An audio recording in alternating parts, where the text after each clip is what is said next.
Welcome and thank you for choosing freeconferencecall.com. You're helping people around the world communicate for free.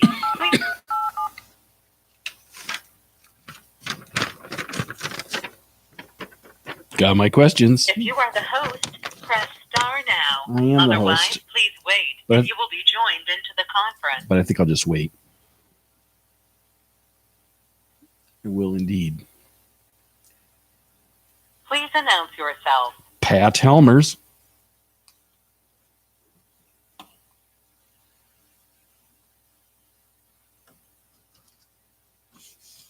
Hello. Hey, Mike Slower. Hey, Mike. How you doing? Good. Was that you playing the guitar, man? That was awesome. God, a man of many talents. When was that? Oh, just now, I was on the whole music, and it was this No. electric guitar. Somebody was just strumming along. I thought, wow. No, that's not me. That's not me. Oh. Want me to grab my guitar?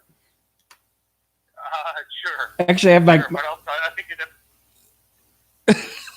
I have my electric over here. It's not. Yeah, there you go. I have it. I got a Gibson SG, and I really haven't. Oh, I haven't really played it much. No, see that.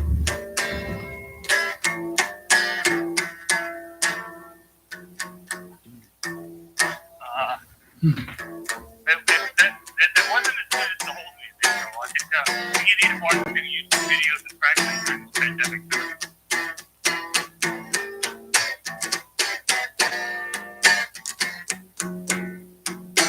I need to electrify it. Yeah, there you go. Yeah, I like guitar. I've been playing a lot of guitar this year. Kind of renewing myself. So how's job? I just got done talking to a recruiter. Really? Yeah, and he is nobody's placing anybody. Nobody, according to him. Unless you're a really big company. Boy, I would question. Yes and no.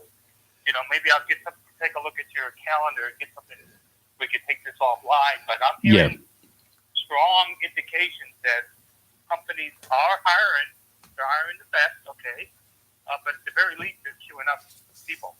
We could take this. We could take this offline. I don't want to. Yeah. Why don't we do that? Why don't we chat? Maybe we can chat tomorrow. I'm around. I got a lot going on today, but I got time. I'll shoot you my calendar actually, or you know my calendar, right? You know my calendar tool. I'll shoot you my calendar. Shoot it again. Yep. Cool, man. Yeah, Mike. I'll make sure to do that because I'd like to hear your point, and I could tell you what he's thinking. I can hook you up with him too if you want. So, hey there, hello, Bacon. A lot. Keep getting pretty busy. Good. Yep. Hey, how about the sun just came out? Yes, it did. It's beautiful. It is really. I remember what it looks like. It's really nice. I've seen it for a few days. I had some time over lunch to go out, and it really wasn't very nice. And now I'm like booked. I've been on the phone straight since 2:00, and I'm not done till 6:30. So. Wow. So I'm gonna miss the I'm going to miss the sun. It'll be down by then. You're gonna miss what? I'm gonna miss this sun. I won't be able to get out. Yeah, you better get out, man. Well, just use your mobile phone. Yeah. I wish I could do that. Yeah, but that's not gonna. Yeah, that's not gonna happen. Yeah. No. Oh. I just have one of those great little pitches come in. Says, "Hey, Brian, hope you're doing well. I'm curious, especially in a time like this, what's your biggest challenge right now?" Yeah. Yeah, fending off people who are trying to sell me something. Well, and I don't, I don't begrudge people trying to sell me stuff. I mean, I don't. I don't either. I get it. I answered the question, and I said, then how about you? What's your biggest challenge? He says, reaching more people, in particular those who really want to improve their lives but don't know how. Okay, yeah, sure. yeah. He's from St. Lucia, too, on top of everything else. And the thing is this is the thing. For the right person, that may be exactly the right message for them at this moment. And there are people who are unclear. We'll just take that pitch for example, who are unclear about what would make them happy right now. They thought they had it all figured out, and then maybe the virus all screwed that all up or something, and now they're like, I'm a lost soul. And somebody who's got some direction might be able to help. I don't know. Well, you never know. I mean, at least he wasn't, overly pitchy. Mm-hmm. It is what it is. It is. So, it is what it is. So anybody else here? Or just Mike is here. Mike Slowick's here. Hey, greetings, Mike. Greetings. Yeah, that's interesting. A pitch that people would say that, and in the right circumstances, it could be. I mean, I've been talking with a lot of people who definitely been knocked off their horse and stuff like that. But if you talked about on fire calls like this, it's got to be personalized right to that person. Positive Lucas. Hi. Hello. Hi. Hey, Catherine, how you doing? I'm doing great. I'm glad I could actually join one of your Babble sessions. Thank you. Well, I'm very excited to have you join us.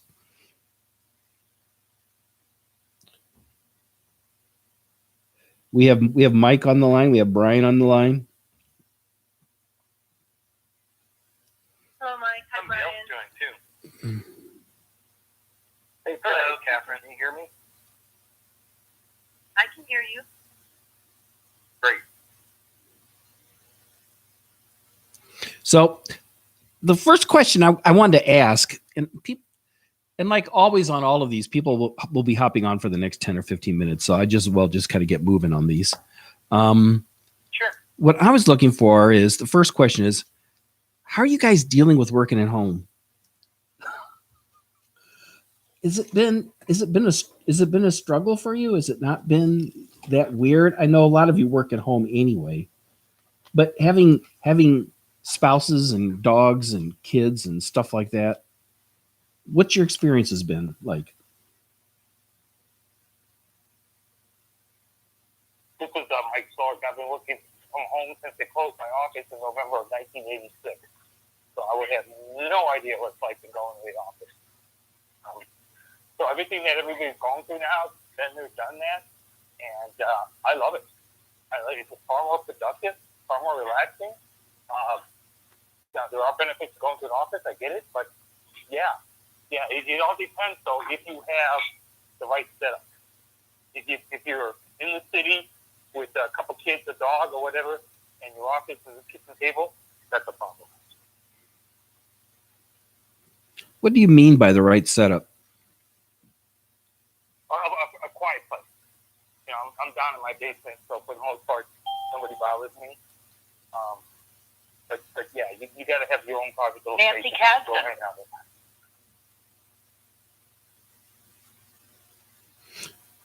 Hey, Nancy, it's Pat Helmers. Hi, Pat. It's been ages. It has been. We're working on the question right now. Is like, how are you dealing working at home with your family underfoot and all that? Has it been a struggle or not? That's the question we're asking right now. Are you asking? Yeah, I can ask you while you're here. Are you asking me or? Sure. Yeah. Well, I've got an interesting twist. My daughter, I have one daughter. I had her and raised her in Australia, so she's in Australia. And so I can't get on a plane. This is the first time in all these years, I've never been able to get on a plane. So I'm feeling pretty crappy about that because her and her husband have some wonderful things happening in their lives. So I want to share it with them. So I don't have people at home underfoot. I don't have little folks. But not being able to get on a plane is very challenging. I can appreciate that. I have a grandson in Madison, Wisconsin, and I can't hold him. Yep. Yeah. I get to see him on Snapchat all the time, but I can't. Well, it's just, and she made partner in her firm, and it's a huge law firm. They have about 2,000 lawyers working from home. I mean, it's a big global firm. She was made global partner, and I want to be there to give her a big hug. Yeah. So that's my separation anxiety today. Okay. Who else? Who else is dealing with work? Who is that? Who is that? Michael Whitehouse. Oh, hey, Michael. So what's it like for you working at home and having family underfoot and all of that? Has that been a struggle? Has it been the same? For me? Yes. It has been a struggle. It's we have a 5-year-old child, and the biggest challenge is that the schools are figuring out as they go, and we're the guinea pigs. So I would be much happier if they said, "Here's the goal by the end of the year, and here's a stack of resources. Figure it out," than do it this way. Because trying to drag her through all these activities is so stressful and exhausting. My wife, who's mostly doing that, because I pretty much said they can take their curriculum and teach it to someone else. But yeah, because so some of the reading stuff is good. The math stuff is like way behind her, way below her, and then of course I'm trying to focus on all the business stuff on top of everything else. So all the usual issues of focus and mood management, energy management, and whatnot.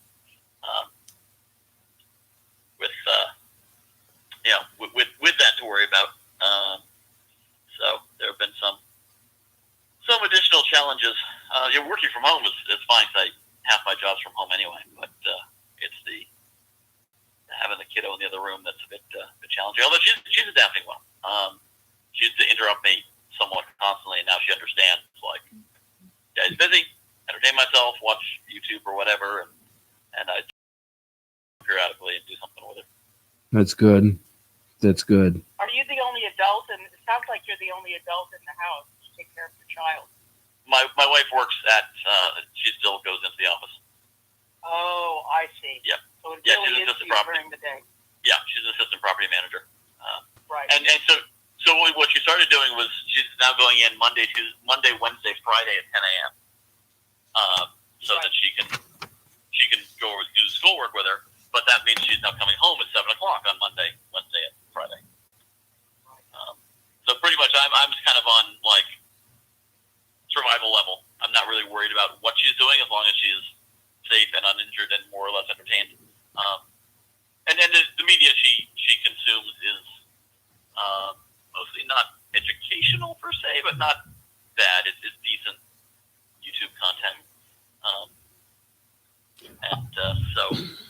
She's consuming something semi-intellectual, but she's entertaining herself. And so I'm like, make sure she's fed, make sure she's safe, try to make sure she learns a little something, and try to get to work. Yeah, so Michael, very challenging. Yeah, so I'm an educator, Uh-huh. and but I'm not in the classroom. I have my own tutoring business, and Okay. I am an educational consultant where I train teachers in the research behind the brain and literacy. So and of course, my income is defunct, but the school's not being in session. But as far as my tutoring business goes, I'm tutoring the kids pretty much for free because so many of the parents have lost their jobs, or I don't know if they've lost them, but they don't have an income. So one of the things that, I hear this from the parents all the time, exactly what you are saying. And they are so happy to have a tutor. So I tutor kids from all the different districts, so I'm able to see what different districts are doing. Mhm. So the districts that are providing, like what they're doing for your daughter and providing curriculum and so on, and saying this is what you need to get done, those are the ones that are the hardest to do, because I'm finding, and this is not a put down at all, because schools have never even had to think about this, but the activities are really busy activities. A lot of them are not conducive to what a teacher would be doing in the classroom with them. So I have taken it upon myself as a tutor to talk to teachers and say, look, I'm tutoring them. I'm a literacy specialist. Instead of doing these activities, can I, do a literacy focus, and then, the kids do the math. So if there's a tutor that's out there, it makes a huge difference for parents. And parents are so relieved to have that, 2 hours or whatever, I'm on the line with the kid, if it's an hour, depending on the age level, so they can go do their work. But finding a tutor is helpful. Yeah. Well, so I think actually the work that we're being assigned is actually probably, it looks like what they do actually do in class. The problem That's is good. with a class, you have to equalize it out to the average of whatever student can do. But it's pretty silly to take a kid who's able to do single-digit addition in her head and have her do a counting exercise, because all the other kids have to do it. Yeah, So it's cool. If you get to the class, you're going to have them all do a counting exercise. Fine. But we're doing this makes as much sense as doing counting exercise as one of you guys. I'm assuming. I could talk on this for hours, because my wife's a principal and she's the one struggling getting her teachers to work on this. But I think I'd like to move on to some more of the questions, if that's okay. Sure, yeah, I definitely read about this for a while, but I'm happy to talk about something else. So, All I have to say is, just make sure your child is being challenged. We had to move schools I know that's not possible now, but we had to move schools for my daughter because of the level. That's a blessing in many ways and a curse in many ways. So I'm just saying, challenge that brain. Yeah, well aware of that. No, I think our system's actually pretty good from what I see in the upper levels. There's not so much in kindergarten you can do, but right. So in the upper levels. So while I move on to my second question here, is how have you adjusted your prospecting regarding to tools and systems because of the current system? Are you using a different set of tools? Do you have a different kind of system in place for prospecting?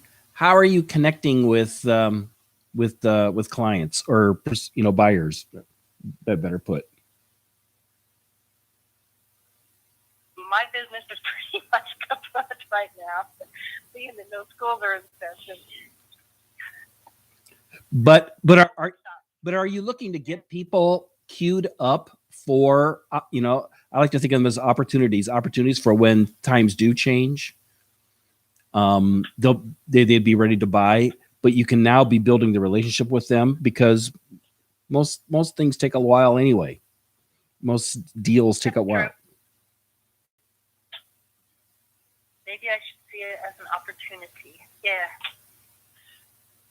Right. Yeah, with schools, it might make sense to reach out to them and instead of do usual kind of pitch conversation, more a matter of I'm reaching out just to see what you're doing and see what's working and what's not. And because the great thing is, by the 6th phone call, you can now say, I've already spoken to 5 other systems. I'd love to share what I've learned with you. That's a very good point. I'm going to actually do that. Yeah, it gives you great rapport with them too. That's pretty much what we've been doing. Is with any kind of I'm calling people who maybe I spoke to a year ago, and my approach is to say, yeah, I was calling to see how your business is going, how you're adapting, and obviously I'm calling to get an appointment if I can, a phone-based appointment. But I kind of feel it out. Some of them I never go for the ask because they're not in the place for it. Others almost jump in and are like, actually, yeah, that's the thing. I'll do some marketing. I'd love to do it. But I kind of start with that soft approach of just yes, want to see how things are going for you, and sort of see how that conversation flows for some a lot of my prospecting is picking up business cards around town, seeing. I publish community magazines, and seeing driving around and seeing trucks, contractor trucks, and dropping in on businesses. So a lot of my channels for finding new leads is much narrower. But anyone who's advertising on Facebook is a great lead for me because it means they're open and they're active. Any kind of incoming marketing I see is always good. But mostly I've been calling, just kind of cycling through a lot of the businesses who are, maybe I called 6 months ago, a year ago, 18 months ago, and tapping on them again. So that's interesting. Michael, you're looking for people who are advertising on Facebook and making, and I think it's a good guess. You're thinking if they're spending on Facebook, they must be open for other marketing opportunities. Yeah. Well, and I would call them anyway under any circumstances because they're advertising. But I am all over them now because whereas ordinarily I might find 10 good leads a day, now I'm finding if I see 2 Facebook ads, I've got 2 leads that day. So, but I found that they tend to be pretty good because not only are they first, it means they're open, so I'm not going to get any of the gloom and doom and why are you calling me, the world is ending. But also they are advertising, and they're advertising in a direct response setting. So they're advertising for business right now. So they're more open to things. And I haven't actually made any sales during the quarantine, but I've had 2 very close to sales. 2 people who were totally like, yes, I'll do it. I just can't do it right this second because I need to get off the phone, but send me the application. I'll sign it as soon as I get it. 4 days ago. And I think that's an important thing. You're not getting a no. You're getting a no, not now. Yeah. Well, again, to 2 of them have been a yes, I'll do it, and then drifting off into the mist, which is way better than 2 weeks ago when I was getting the no, yes, but call me back in a month. I can't do anything right now. And before that, it was the talk to me in a month. I can't even talk right now. So yeah, it's feeling much more normal. Cause I usually have about 10% closing ratio anyway. So it's feeling like the no's I'm getting feel like normal no's as opposed to like weird virus no's. What other people? What other folks are? What other things are people doing to adjust their prospecting? Are there any new tools that you're using? Is there new systems that you put in place? Processes? All I have to say is thank goodness for Zoom. I've been using Zoom for a long time, so I moved to the online digital world because a lot of the work I do is sales coaching, and so I have people from all over the world, and I've done sales training in 5 countries all at once with Zoom, and I have to say that I don't know if you're using Zoom, people on this call, but it is wonderful. You can do so much with it. It's easy, and you can also drop in what's called a virtual background. Mm-hmm. That's a big, big plus. So my son-in-law, I'm creating his virtual background by, he's a lawyer, like my dog. So I'm getting his background of a law library and legal books, right? And I mean, that's all it takes. It's just wonderful. And you can look like you're in a high-rise on the 45th floor and just get a nice background. So that's a good talking piece for people. But I think Zoom is just wonderful to be able to do a whole lot of things, and people seem to be responsive. I don't know, what are other people's experiences on this call? I've been using Zoom for years. Actually, I was a go-to-meeting person, and then I switched over to Zoom probably last year. And okay. You and I are the same. Yeah. It just made more sense because I could turn the webinar portion off and on as I need it. Right. So it's only $15 a month, and then $50 when I got a webinar. Yeah. But the biggest challenge, combo answer to the question is having my wife home. I was doing Zoom meetings the way I normally did them, and people kept saying, "Hi, Kim," in the middle of the meetings, and my wife would be walking back and forth in her bathroom. And I was like, green screen. Right. She had no idea.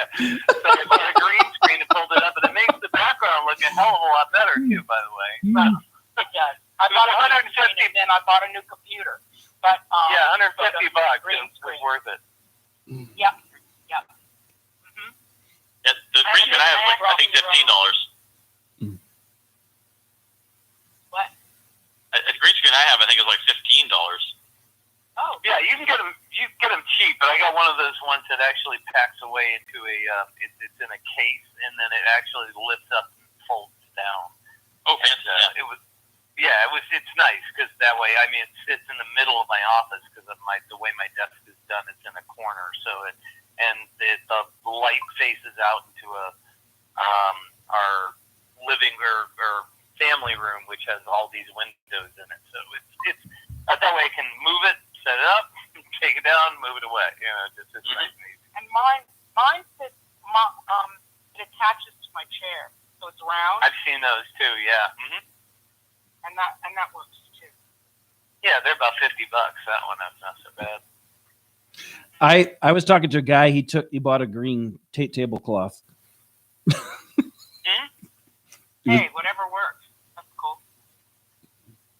Yeah, at one time I had a bacon shower curtain behind me that worked for a while, but that got canceled too.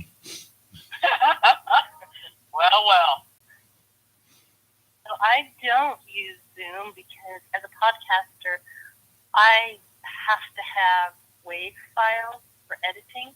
And with Zoom, you have to pay the higher price for getting WAV files. So I use Ecamm with Skype because Ecamm is compatible with Skype, but not compatible with Zoom. But we use Zoom for dance classes because obviously all of our dance classes have to be online now. And it works fine because you can get a slew. I mean, our class, we had so many people joining CAP class than what we had in the past. I mean, that we've ever had live in studio. So you can get a whole lot more people taking CAP. So, yeah. So there's I use Ecamm Ecamm's cool for Facebook Lives because you can do all the lower thirds and you can do all kinds of cool things with it that you can't do in Zoom. Yeah. Yeah, one thing we're thinking about with our Rotary Club is we do a comedy night in the fall, and there was some concern about will people want to go all get into a place and be close together and watch comedy, and I thought what if we did a hybrid event, because the problem with doing comedy online is there's no one laughing, and that's just weird to have a comedian with no laugh track. But I said, what if we did a hybrid? And we had maybe half as many people, 40 or 50, so you hear laughing, but then we telecasted it through something simple, Zoom or whatever, but something to control it with tickets. So that way, when you buy a ticket, you actually don't need to decide until that night if you want to go to the event or watch it from home, because things, who knows what's going to happen in the future. And then I realized that not only would that solve the immediate problem, but then when people say, hey, I can't make it because I'm going to be down in Florida that weekend, or I can't make it, I don't have a babysitter, I can't make it because whatever, they could still buy a ticket and support us. And then I went the next step, and I'm like, if we put this out to Rotary clubs across the country and say, hey, you want to support this comedy night? You can be anywhere. It's online and in person. So now it's not a matter of keeping, trying to maintain the event as almost as good, but using this tool to make it even bigger. And, to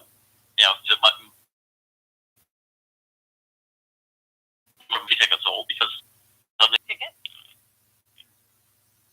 about $30 a ticket. Oh, okay. Not much. There ought to be a way for audiences to clap and to laugh on some of these systems. Well, you can always add sound effects in the mixer. That's not hard. Well, yeah. So with Toastmasters, you're supposed to clap when you change when they change the podium, and the problem is that with the noise cancellation technology, it cancels out clapping. Because Zoom is designed so if multiple people are talking, it'll actually cut some of them out so you don't hear cacophony, or just the software can't handle it. But so if everyone claps at once, it mutes a few of them, and you just hear a couple out of them claps. So yeah, it was, and it's like a 10-person Toastmaster meeting anyway, so it's not a been really funny. What we started doing was just holding our hands up and clapping visually. So we're still saying our hands together, but we're all muted anyway, because you should generally mute it if you're not talking. So you could see everyone clap, kind of like the death clap, but you wouldn't have the sound of clapping, and it worked okay. It still got the same effect that you're being recognized as you came to the podium, but that was things we had to adjust to.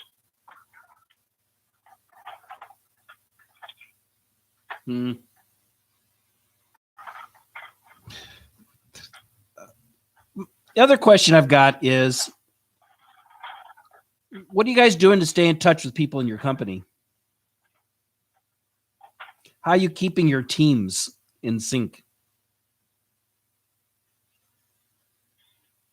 None of us are near each other anyway, so we're actually more connected now, because once we started thinking Zoom happy hours and whatnot, like we're having a division meeting every week. We used to have them every 3 months with a 3-hour drive to get there. Yeah, I think it's kind of funky because my family, we have a family thread on text, and we're talking to each other every single day for years. But now suddenly, staying home, we're doing more Zoom and Skype, which is great because now we can see the kids and a little bit more visual.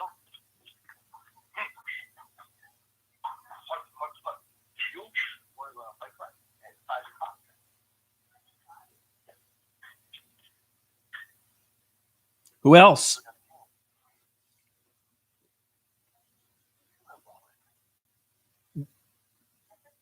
Is there anybody else, any other process that people are using to stay in touch with people in your company? Like I'm doing at Fox Build, we're doing Taco Tuesdays at 12:21. And it goes to like 1 o'clock. So it's about 39 minutes. I'm just trying to work. My little breaks are seeing you guys. So I'm just trying to. I'm also. So how do you do Taco Tuesday? Virtual tacos? Yes. Yes. Sometimes it's not tacos, but we still call it Taco Tuesday because Bring your own taco. we're used to going out for tacos on Tuesday, you know. Like actually this Tuesday, a lot of people couldn't make it, so we did it at 5 o'clock. We did Taco Tuesday at 5 o'clock, and it was surprisingly fun. But actually, we helped each other out on some projects that we were working on. It was kind of like more going out for lunch, you know. That's what that's supposed to feel like. And lunch commonly starts getting in the weeds about stuff anyway, just naturally, right? So. So I have a question for you, Pat. What has this done to Fox Build as far as, shutting it down and everything? Not good. Not good. People are dropping off. You know, Fox builds the makerspace co-working space. You know, people pay monthly into it. People are leaving, and I worry about them. I worry about what they're going to do. I mean, like I'm paying. You know, here it is April 30th, and I haven't been in the building in all of April. Mm-hmm. So what, are you even allowed in the building? No. Yeah. No. And they were actually concerned. Some people were saying, well, can I just come in to do one thing or a couple things? And from what they could read from what the what the state's saying, they were like you could get in big trouble being open because it's a non-essential business. So my lady who cuts my hair. We can Go on, Brian. Go on. No, I was going to say the good news, we can go golfing tomorrow.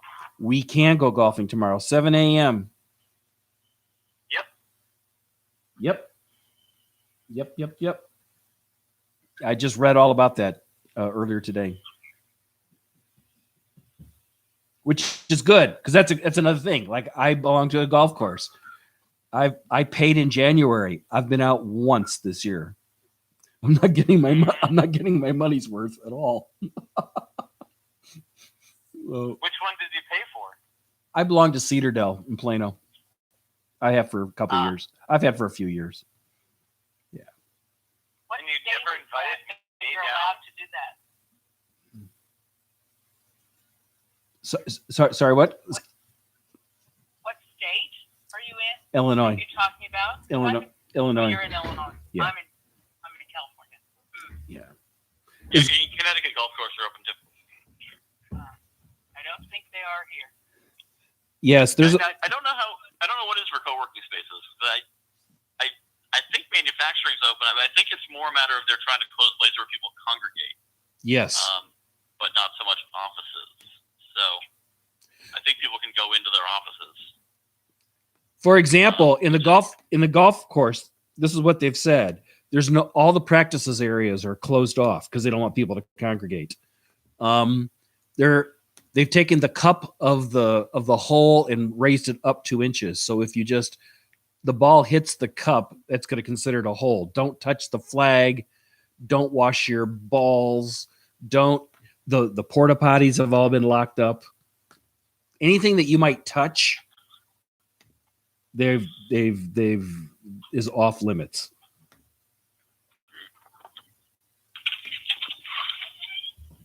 So there's quite a few rules behind it, against it. I don't think they have the mechanism for cleaning the carts. So I don't think carts are going to be running. So they don't want people elbow to elbow. They don't want. Yeah.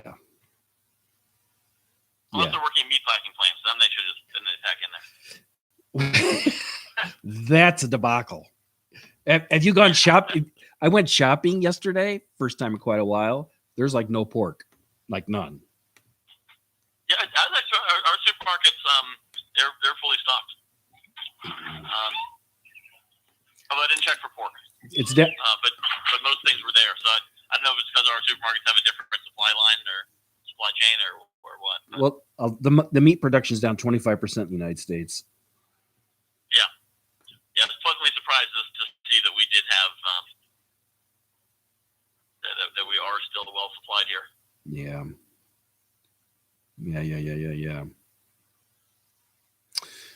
My other question is about prospecting. I mean, not prospecting, about closing deals. Are people closing deals? Or is it, or not? Because I don't think I've closed a deal in 6 or 7 weeks. Nope. Other people in my company are. I think it depends on the business and the size of the business in the industry. Yeah, the one thing I could say is the companies I'm working with now that I've been working with are doing more business. So I've had my best month of the year this month because they are so busy. But nothing new. There's a lot of things that are sitting on hold, but nobody's making any moves. That's the biggest thing I'm finding. I have stuff on hold, but I know my son has been closing a lot of business because he sells property management software. Mm-hmm. And a lot of people don't want to get money in cash in person anymore. They want to go completely online. And that's one of the things that they do. And that's been very hot.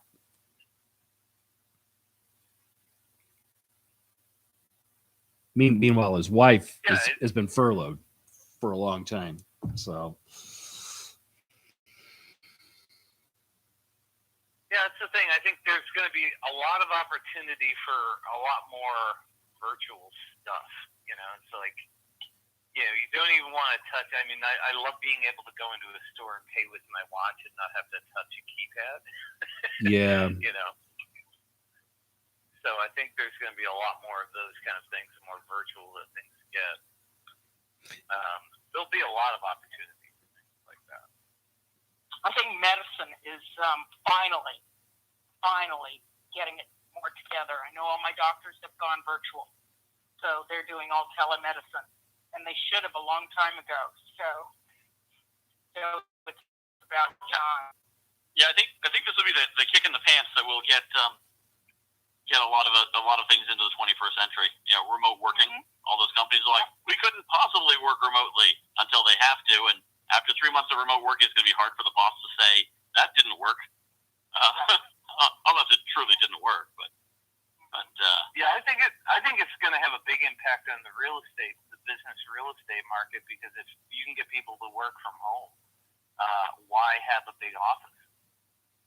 Yeah. Why the cubicles and all that stuff? I mean, there's certain kind of camaraderie, but do you really need all them people in the same space all the time if they could be just as productive or more productive from home? Yeah, and I think I'm seeing some offices around here already shifting to a model of the office has a couple of workspaces if you need them, and more of an assembly space. So there's a meeting everyone can come into, but you don't actually have to. You don't actually have to be there all the time, because why? Well, and also generally those spaces, the realtors are paying for that space one way or another. So either through their fees or through something. So. And I definitely. I think the timing's interesting too, because I kind of get the sense that companies were starting to pull back from remote working. That we tried it, we weren't seeing the productivity that we wanted, and they were starting to get people to come in more often. Now, it just slingshotted back, which is so interesting.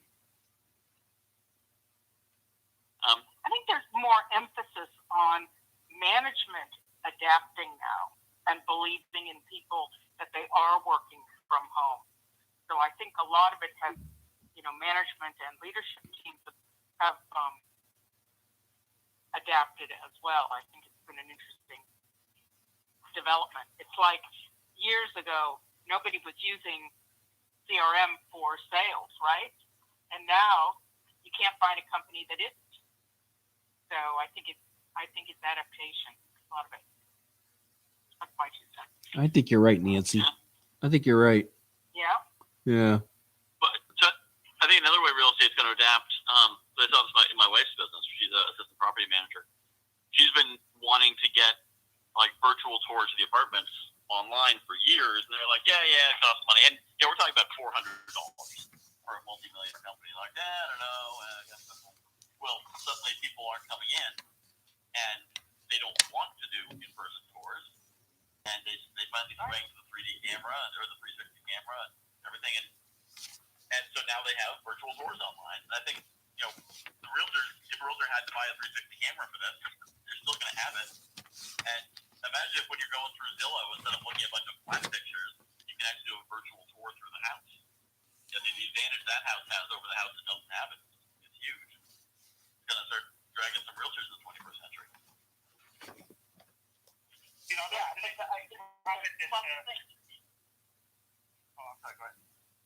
ahead. No, I was going to say there was an interesting comment regarding the managers getting on board. Well, I guess my question is, why is it managers just trying to justify their existence and their control? And if people can work just as well from home, like many people have proved themselves, do we need all these managers? Could you get rid of half of them and be more productive, more profitable? I guess it depends. It's an interesting question. I think I brought managers myself. I think Tom directed it to me. I think that it depends on how confident the manager is to understand their people and how they're working, and setting up that feedback loop that's efficient to be able to get work back, or maybe you get more writing or reporting. It's different for everyone. I think, too, is the confidence level of management and how they feel, and I think that's part of it as well. I think it's on the surface it looks simple, but I think it's more complex underneath. My feedback loop for the last 15 years has been this thing called the quota. And then my boss, the one I'm married to, she goes, did we make any money? So those are my motivations. But other people are like, absolutely. But if you set up the metrics properly, I think you're empowering the people. You're saying that, look, you're not a little kid. I trust you.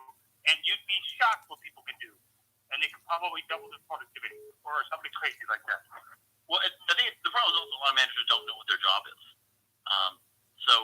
With our company, one of the brilliant things is the quote unquote managers aren't managers, they're coaches.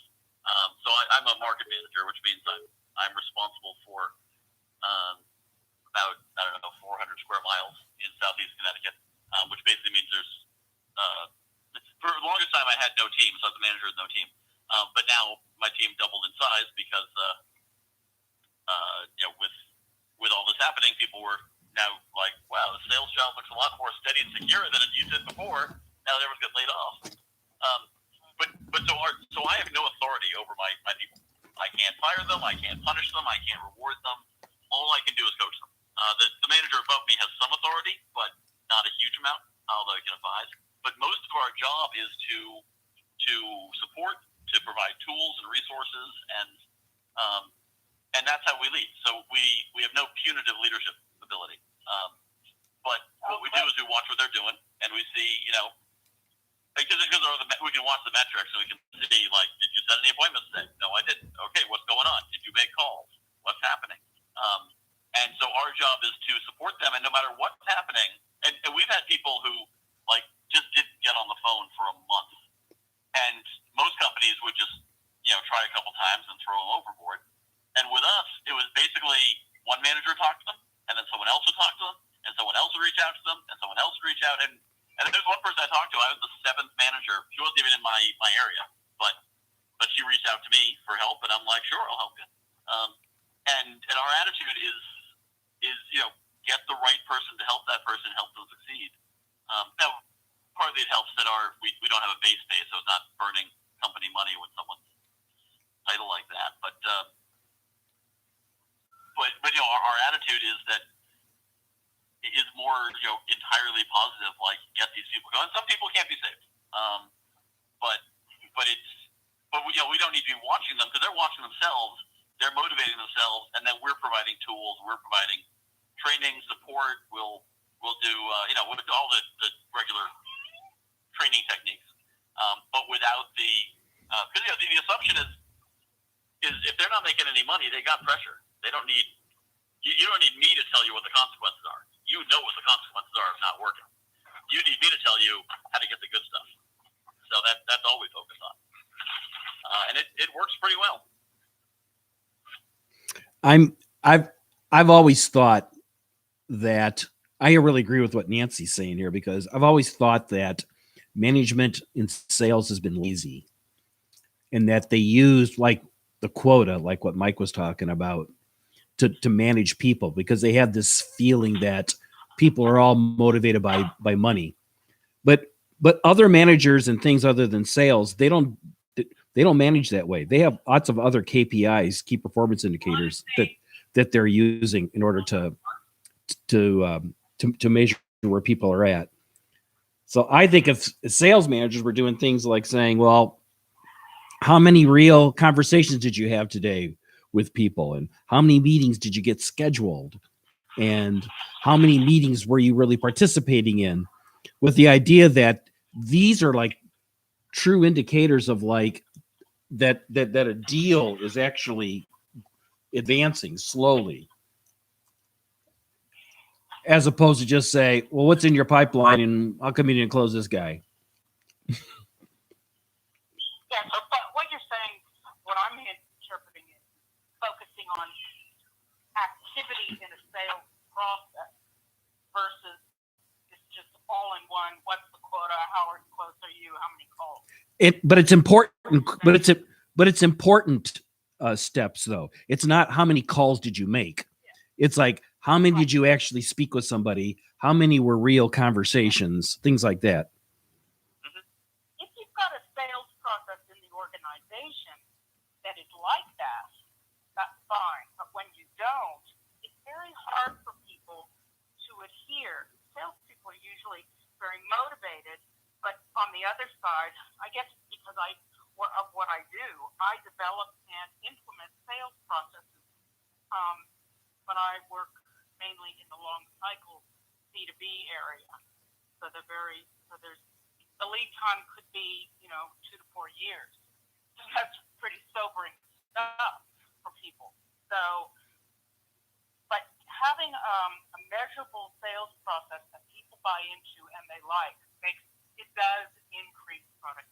A lot. Amen. It's amazing what happens.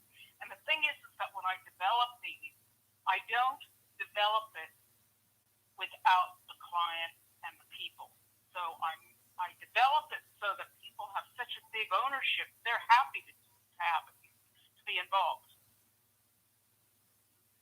So that's another way of organizationally developing people in the sales arena. I hope we're not getting off the track here.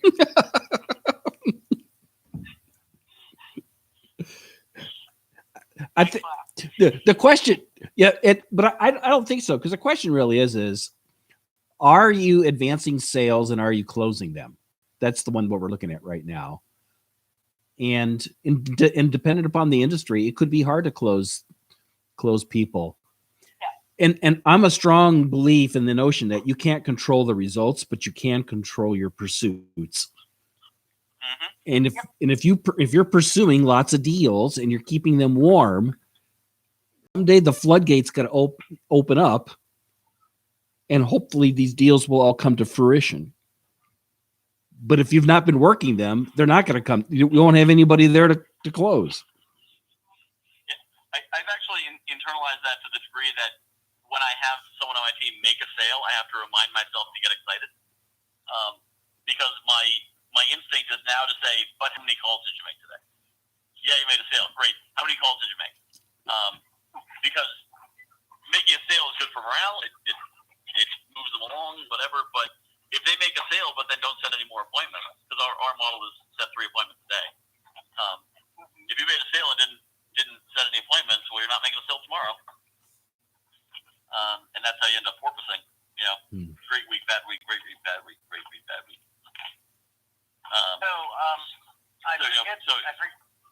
Go ahead. I'm sorry. You're good. No, that was rambling.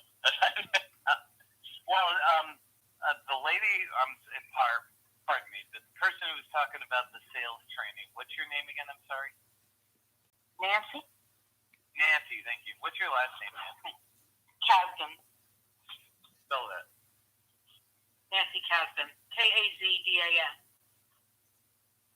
Kazden or Dan? Dan.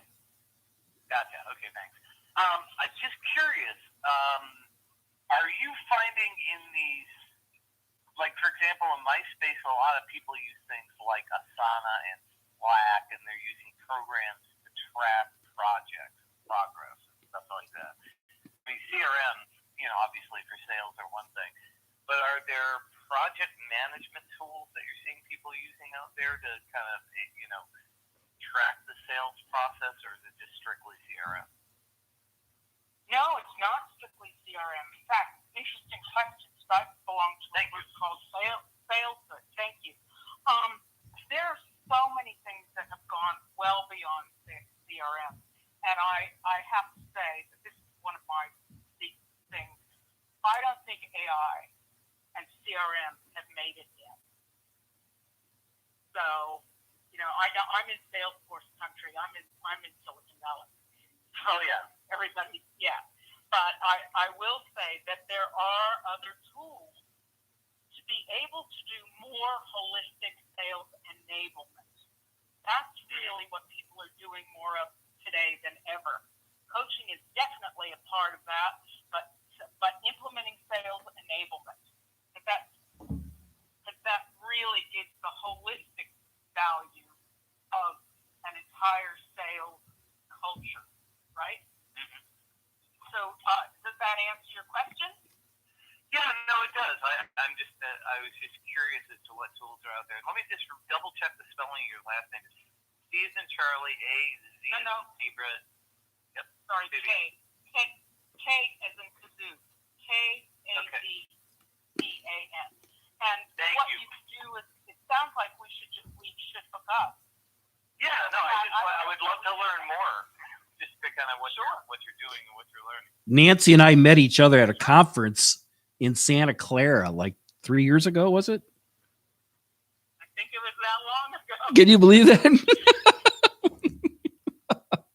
not from California, I could tell that. So, how do you know where that? are you originated? How do I know that? Oh, come on. know what accents sound like. All right. Where are you from? Well, I spent 23 years in Australia, and before that, I grew up in Florida. Really? I would have put you But in my family was all from the East. There you go. Okay.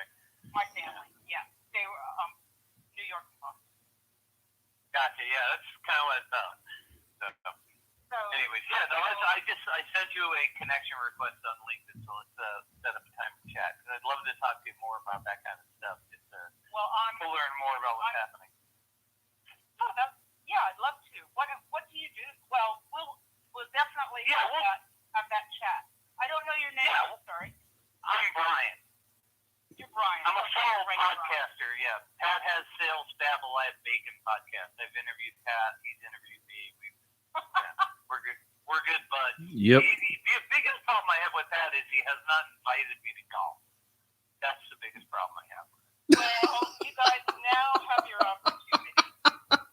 Guys, right? But I think there's a lot of challenges out there, and I think one of the industries that really will be turned upside down will be financial services. I think that industry finally, and they've been slow to adopt, but they're finally going to have to do things instead of have lots of conferences and press the flesh. That stuff's like gone, right? It's one of the biggest changes. I think conferences are going to come back when we're able to. Again, it depends on if there's a vaccine. But even if there's not a vaccine, we had herd immunity in a year or two. And people will be out of the habit of getting together, but I think there's a lot of benefit to actually being in contact. Yeah, I really appreciate that. I'm not a proponent of not getting into contact. I just think, I agree. Yeah. I just think it's going to be a long time coming because I don't believe there's going to be a vaccine anytime soon. Yeah, no, it'll be a couple of years. But I think also the other thing that confuses people about trade shows and conferences is that so little happens during the conference. It seems like it's not useful, except all the values in the bar afterwards. That's how Nancy and I met. That's how Nancy and I met. There you go. Yeah. What's funny is if you had a conference that was just the bar, no one would come. Because, why are you coming? But you're sitting there in workshops on your phone the whole time, waiting to then actually be able to talk to people in between sessions and at the bar. And it'd be great to see a conference where the model shifted to be more about connecting people and putting them, near each other instead of. Go ahead. I think things need to change. I think a lot of the conferences every year, like industry conferences, they've been doing a lot of things that are not different and that they're not really educational. I think there's a lot more learning and development opportunity. I think we have a teacher with us today on this call, and I think there's a lot more learning that could be done at conferences and learning through fun. And I've had great conferences because I've created that kind of thing. I've been lucky enough in my career to be able to create some pretty amazing games that get people involved. And I think that we need new things, gamification. I think there's a whole lot of different things that will be integrated now as part of the value proposition of selling conferences. Yeah. Yes. Well, I mean, even a little fun at our Rotary President's training, there was 8 districts came together into one training, and so each one had a hospitality suite room party, and they had this passport where you got a sticker. You got to put the sticker in the passport and win a prize. I didn't even know what the prize was. I was like, I better get all 8 stickers. And because I was playing the game in the 8th room, I made the best contact of all 8 rooms, and I would have just lingered in one room the whole time if I hadn't been pushed through by the game. And playing a game, you want to win it if it's fairly easy to play. Yeah. And, go to 8 rooms and drink in all 8 of them. Okay, I guess I can do that. Yeah, sounds like that's an oldie but goodie. But I think I just think that now we've been through forced change, right?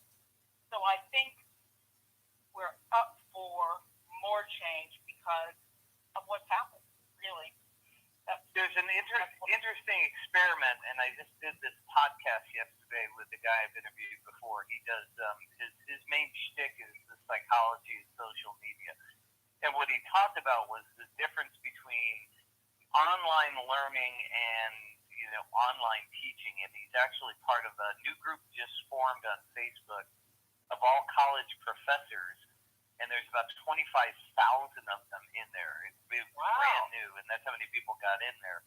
And they're all talking about, how they were forced to adapt. I mean, they had 2 weeks when they were on spring break where they actually had to say, okay, how do we convert this over to teach people online when we're used to doing it face-to-face, because none of our materials, none of our stuff is set that way. And they're, dealing with the challenges of, one of the questions he talked about in the podcast interview. He says, one guy just asked flat out, he says, how do you deal with the kid who can't do their homework because they have COVID-19? What do you do with that? And so I think there's a lot more, and what the whole story behind this is the title of the podcast is There's a Difference. We've been saying it wrong. It's not social distancing, it's physical distancing. Yes. We're actually social embracing right now. Yes. And so there's a lot more socializing going on. It's a great interview. The guy he's brilliant. But he's Is that available?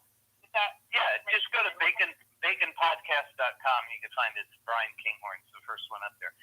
But and they're short; they're only 20 minutes. But the thing I think that's going to change is the value of the time that we put into those things, and the what we're going to get out of them. I think people are going to reinvent how we educate, and especially from the college standpoint. Not everybody wants to sit in front of a computer, but I think there's going to be, how they teach is going to be different even in person because of this. Forced experiment that we've gotten to. Yep. Hopefully. Yeah. I'm all for those changes. And I guess. So is it Bacon Sales Podcast? Yeah, Bacon Podcast. Just Bacon Podcast. Okay. You're Brian. Yep. Oh, wait, the website. That's it. Yeah, but the whole thing is there's, in the sales world, I know this, there are just some people that are so anti-change, trying to get them to use something like LinkedIn is like pulling teeth.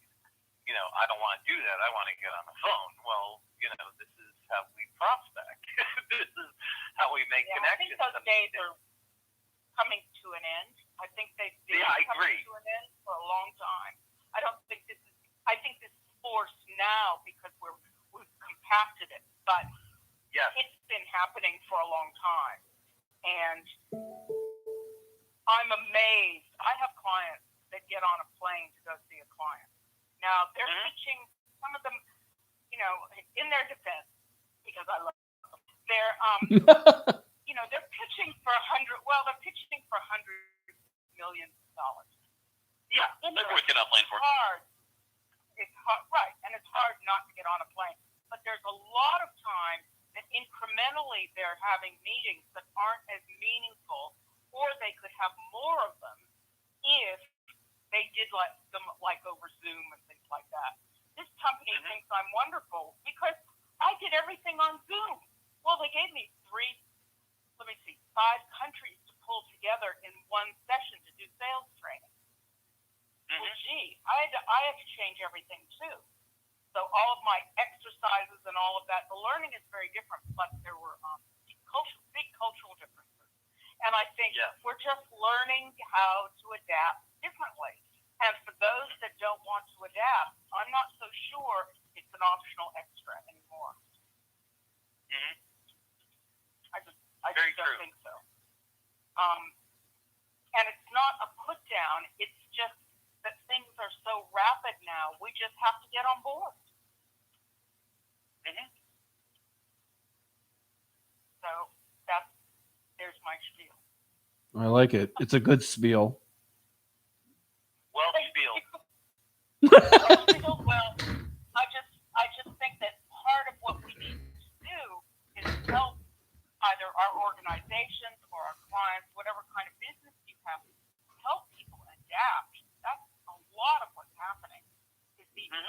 issue of adaptation. It's very difficult. And I was very lucky to grow up with a father that was like, oh my gosh. So my dad died 2 years ago at 89. He was Mr. Podcast. He had Bluetooth enabled hearing aids. Wow. He made me, yeah. This dude, I mean, everything was mechanical for him. I was born on an Air Force base, so mechanically he was used to technology. There wasn't that much when I was born, but there's more now. But he would tell me. So what's really interesting is he's never been resistant. I've had clients that are so resistant. He's the one that turned me on to not only podcasting, but what's the book one, Audible.com, because he was losing his sight. And I mean, so I think the faster people get on board, the less they'll be left behind. So I think that's something that we can help people with. Yeah, I also think it's funny when people talk about when people are so anti-technology, and I think of I was born in 1980, so in the 90s, yeah. So in the 90s, my grandparents were in their 70s, and so they were like computers. I don't know about computers. Well, computers kind of came on pretty late in the show. But when I talked to a 60-year-old today, they were 20 when the PC started becoming popular. So for them to be like, oh, this new technology, social media's been around for almost 20 years. It's not new. Right. It's been here half your life. And as Gary Vaynerchuk says, you didn't grow up driving a car, but you figured that out. So, good point. But I heard another interesting theory, which is that any technology that comes out before you turn 35 is amazing and wonderful and world-changing, and we should embrace it. And any technology comes out after you turn 35 is witchcraft and should be burned because it's destroying the world. Who said that? XKCD, Randall. That's not true. Monroe. That's not true in the least. The webcomic. That's not true in the least. Crap. No, that's But not true. But I think if you think about it, the things you're fond of and have affection for are often before that mark, and the things you're like, I use it, but I don't love it. Are usually things because you've been kind of get set in your ways at a certain point, and at a certain point, it's like I've changed too much. I cannot change anymore. It depends on the I person. am tired of change. I think it depends on the person. Depends on the person. Yeah. Some people that point is 80, some people that point is 20. Yeah. I mean, my dad at 89, before he died, he said, you need some new devices. And I'm like, for your birthday. And I'm like, my birthday isn't like for 3 months, Dad. And he's like, well, that's okay. And, he wanted me to get a device. What was it, an Apple iPad Pro or something? It was like the fourth iPad I've had. But, when he was sick in the hospital, we played with that. But he's unusual. And I think that when people don't understand the value of technology, I think that's where they're narrow. Like, there's a lot of adaptive technology for people with macular degeneration. Mm-hmm. And it would blow him away that there's so many engineers in the community that he lived in, actual engineers, and they just wouldn't deal with any of that adaptive software. It's quite interesting. So it's so specific to people. But I mean, in business, you really are forced to change these days. And if you're not, you're probably not going to be around. I know some engineers. Engineers I used to work with at Bell Laboratories, who were C Unix programmers, who were extremely low tech, very late to get a smartphone, very late to buy brand new pairs of glasses. I mean, it's there's a technology that they'd learned. These are people with master degrees, 4.0 types, who got themselves locked into this is the technology that I believe in and refuses to leave it. Well, I think that kind of rigidity is very topical for people, especially I live in an engineering town, I must say. and that inflexibility, people will have more trouble because the world isn't geared towards inflexibility.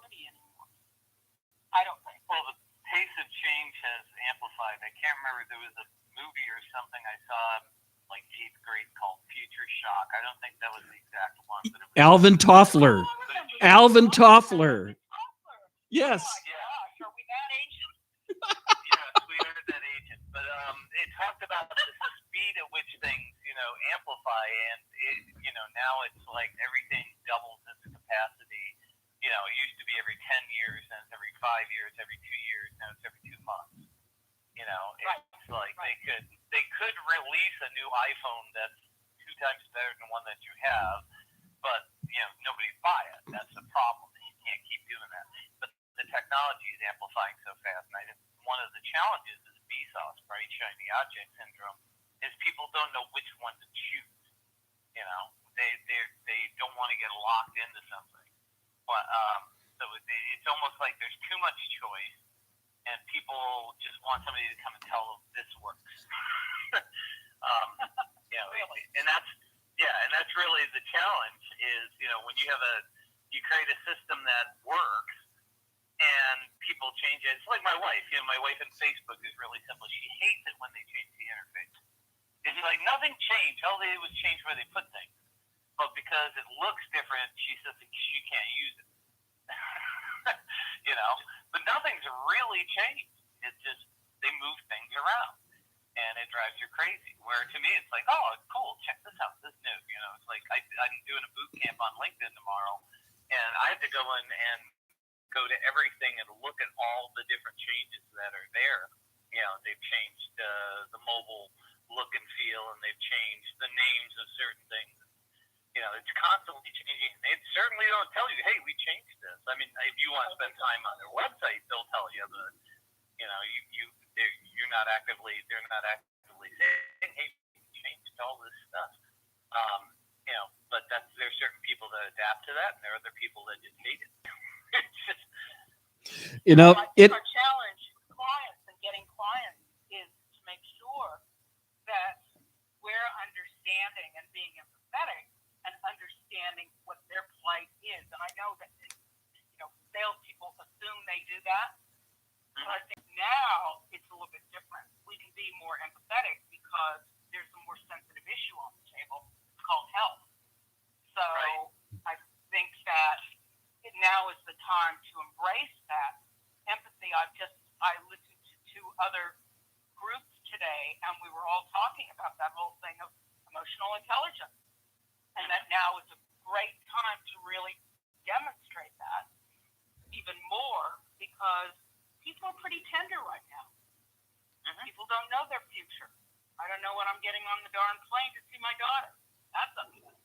But I mean, there's other stuff that's important too. So we've all got our own issues. So that's my 2 cents.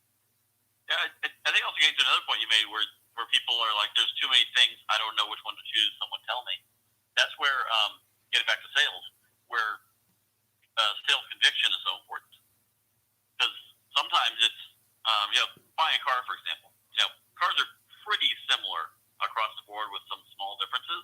And if you buy a Civic instead of a Corolla, it's not going to ruin or change your life. But if the salesman can confidently say, this is the car for you, you're going to love this, this is perfect, here's 2 reasons why, I think you should just do it, then that can be enough to make you be like, okay, I feel confident in the decision now. Good. I'm not going to drive the Corolla.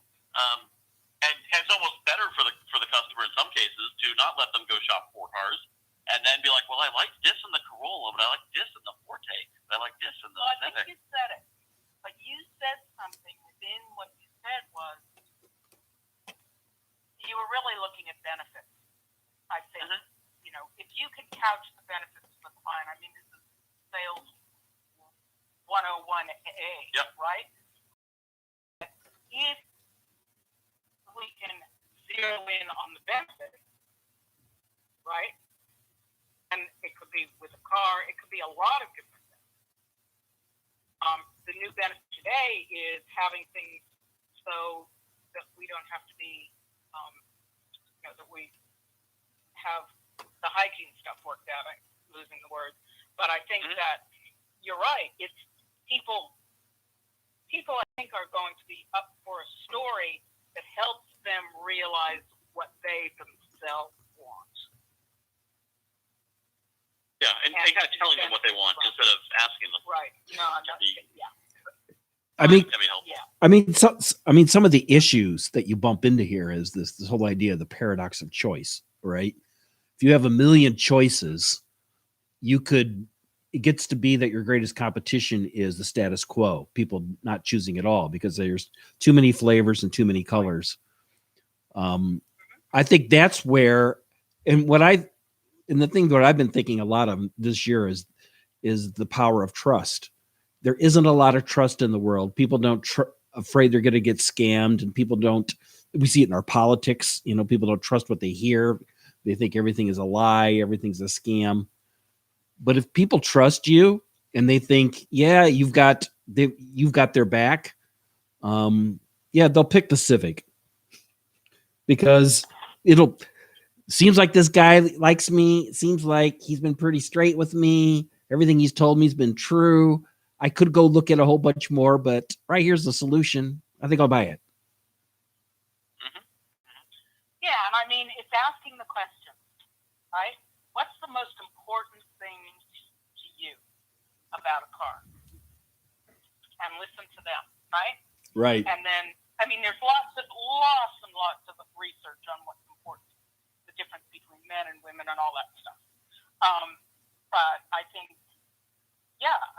that whole trust thing now is different because when we're face to face with people, I think because we have more cues to work with both verbally and non-verbally, I think it's a bit easier. I think now we're doing it differently over different media.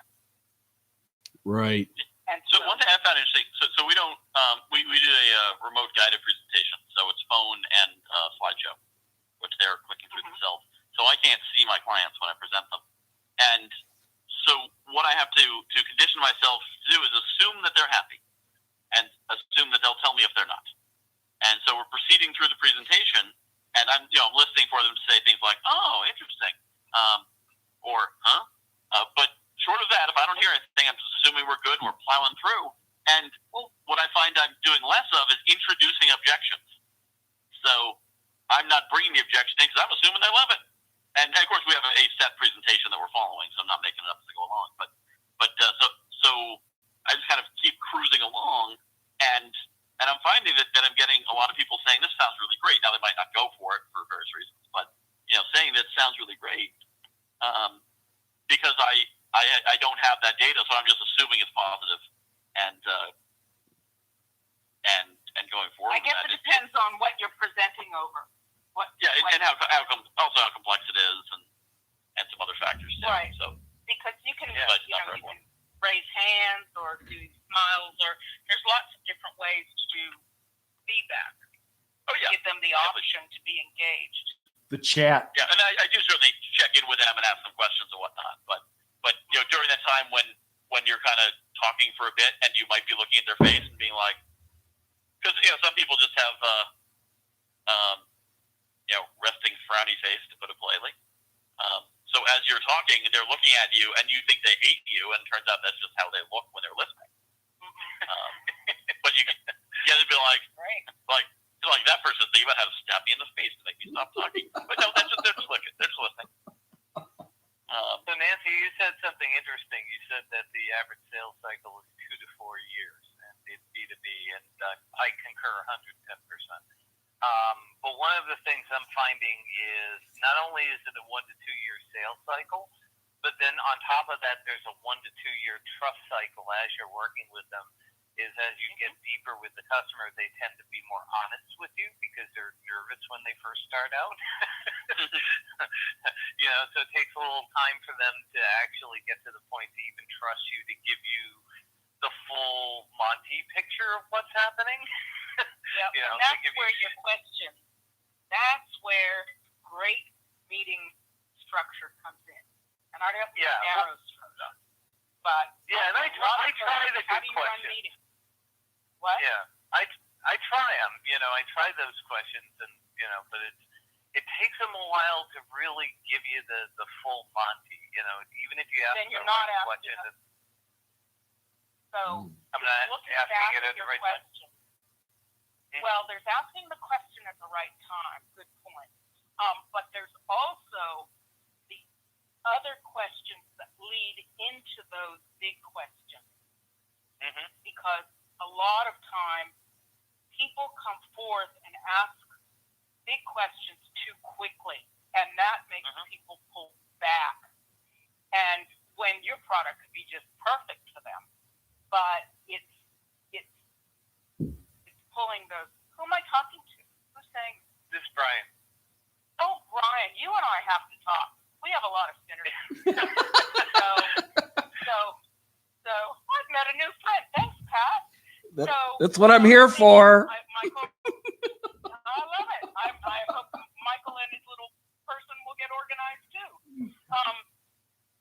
But what happens is that I think that being very, very careful about those questions, and we can go through this, right? Because I have some methodologies that have brought people hundreds of millions. I just coached somebody 20 coaching sessions, right? 20. That's a lot of coaching sessions. But I knew that is a lot of coaching sessions, yes. It is a lot of, yes. But guess what? He's from a European investment bank. And his product's differentiated, thank God, because the investment industry certainly doesn't need another investment product. But this one is. Right. And it's not a retail one, it's an institutional one. But he's, in 7 months, he did 20 million. And he still tells me, and I don't think he liked a lot of our sessions. It's just that I made his boss a star, and his boss said, you need to have Nancy. So, he said, well, I like that. So the moral of the story is, this guy, very introverted, cerebral, good guy, but, and not unusual for the industry, but he still says to this day, it's the question. When I say, what's the thing you most used from what we did? The question, hands down. And that's where I think that people need to really work be more focused on both the frequency of questions, the type of questions, right? Because I teach 6 different types of questioning techniques. And then the listening techniques as well. Once you've got questions and listening down, you're a star. Nobody's going to resist you. I think the media that we use today has made people lazy, or they haven't been taught. Because I look at kids today, like younger people, and I'm amazed that they haven't been taught those kinds of interpersonal skills. Yep. I have I think in their 30s. I understand. Nancy, this would be an awesome Sales Babble episode. Well, I was going to invite her on the podcast, so yeah, she can be on both. Yeah. Oh, you guys, you're making my day. Absolutely. I think nothing else, we found a good guest, I think. Yeah, she's perfect. You're great. You're hired. Yeah. I think the first interview, when I interviewed Nancy, I think we did it at the conference, didn't we? We did. Yeah. What did we do it on, though? I don't remember. That was too long ago. I can't remember. But I think that once we get these kinds of things out there, I think salespeople are going to find, it's not as tough. Life is easier when you come back to what are called the fundamentals. And the fundamentals that I believe, and I've had success with clients about a hell of a lot of success, and they come back to me 20 years later, go, guess what? Remember how you taught me to ask questions? I'm like, yes. They said, well, I'm still using it. And I'm like, that is great. That is great. And so, and it's easy. And the thing is that you do it with, it doesn't matter if it's at work or at home or with your kids or whatever, unless you have a daughter like mine.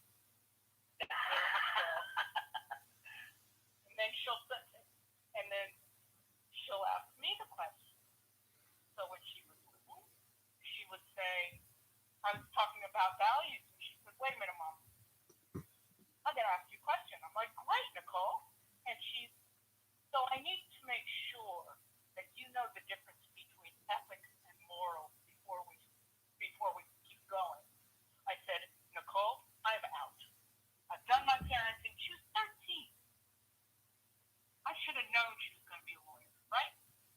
unknown. So there we go.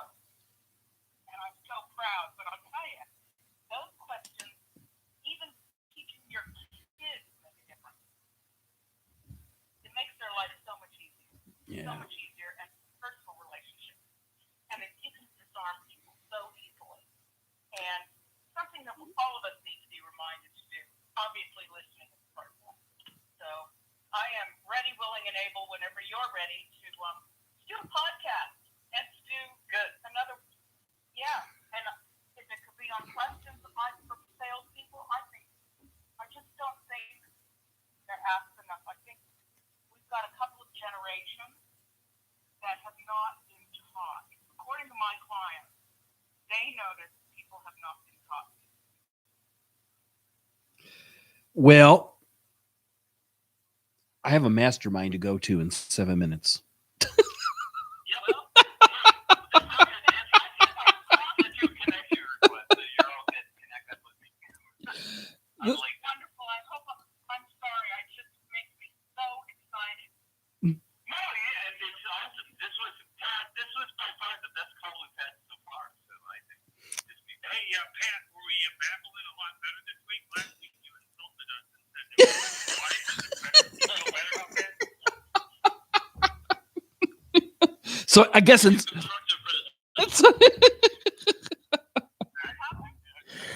you know, I just need to stick with this. I just need to keep sticking with this because this has been a really fun. Oh, Nancy rocks. Oh yeah. This has been a really fun kind of conversation. But I think it is interesting though. Every week it's somebody different. You know, people coming in and out and people leaving me and sending me emails saying, "Oh, that was really fun. I'll be there next week." And then you don't see them for. So, but this has been a very fun. I'm really enjoying this. I'm really enjoying these telebabbles. Yeah. Go to your mastermind. I'll let you go. I gotta go to my wife. Take care. All right. We'll see you guys. Love you all. Bye.